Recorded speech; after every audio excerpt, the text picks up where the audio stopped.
Baba, my love. Hooray, we made it. Unless plan mo pa umalis. La? Just kidding. But seriously, thank you for making our planning and our work to make our wedding happen as easy for me as possible. For always trying your best to make me laugh kahit na corny yung ibang mga jokes. Iba mong jokes. For always bring me back to earth pag ang layo na ng mga ideas ko. And for simply being around and keeping me secure that no matter what, we could do it and all will be fine.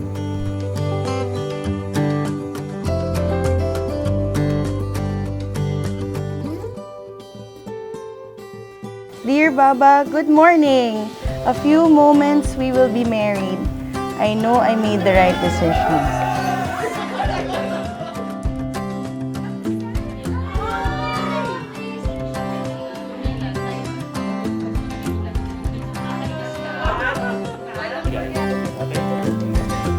Thank you.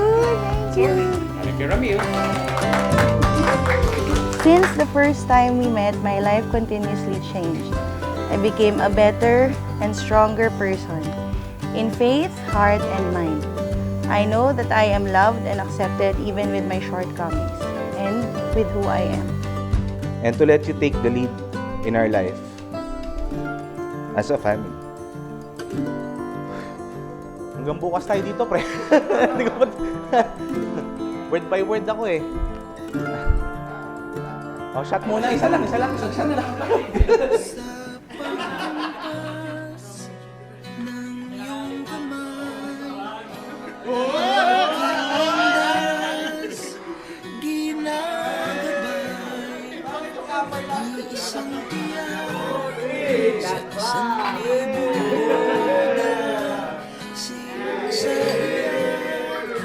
At pagluluksan kung puso ko ay imamapa, ikaw ang dulo. I promise to always be your best friend, always accepting you, always loving you through everything that love and life throws at us.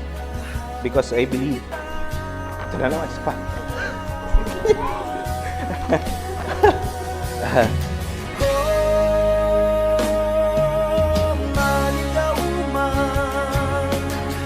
Shine, bukal ba sa iyong loob ang iyong pagparito upang makaisang dibdib si Ramil na iyong pakamamahalin at paglilingkuran habang buhay? Opo, Padre. Bukal po sa aking loob. Ramil, bukal ba sa iyong loob ang iyong pagparito upang makaisang dibdib si Shine na iyong pakamamahalin at paglilingkuran habang buhay? Opo, Padre. Bukal po sa akin loob.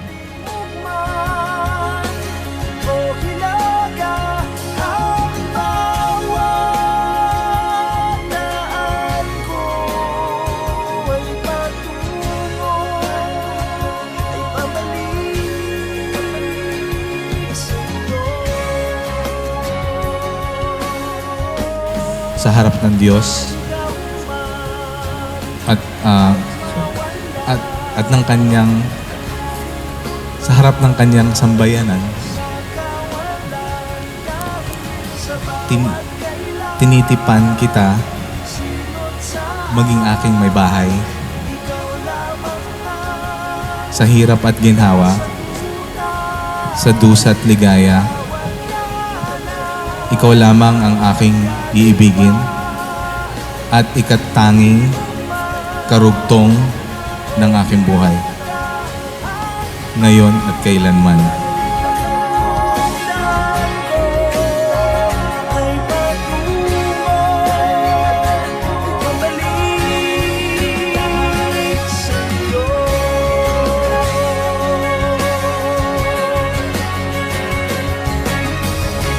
A lot of challenges as friends, as a couple, and I know more will come as husband and wife. I will always be here to love you, take care of you, and pray with you forever.